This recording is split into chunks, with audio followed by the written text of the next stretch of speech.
Welcome to my video on how to construct an equilateral triangle with a compass and straight edge. So the first thing we need to do is to draw a baseline here to work with.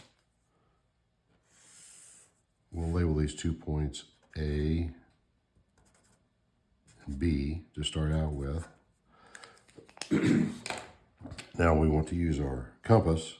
What we're going to do is put one on one point here and adjust the width. I was already set up for that. Very good. We're just the same distance between here and here. That's the distance we want. Let's make an arc. Now we go over here and make an arc. Put this at point A, over to B. Okay, so there's our two arcs. That's going to define our triangle. Now we're going to use our straight edge.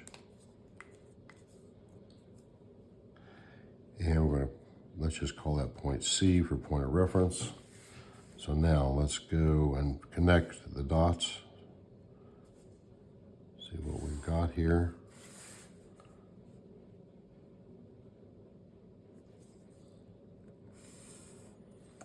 So there we go. Now let's see if that is an equilateral triangle. An equilateral triangle is going to have all three sides the same length. We'll get our ruler out and just kind of validate or verify what we've done here.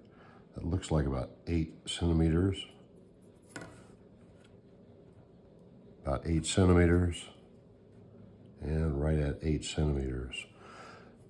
So we just made an equilateral triangle, and this side, and this side are all the same length.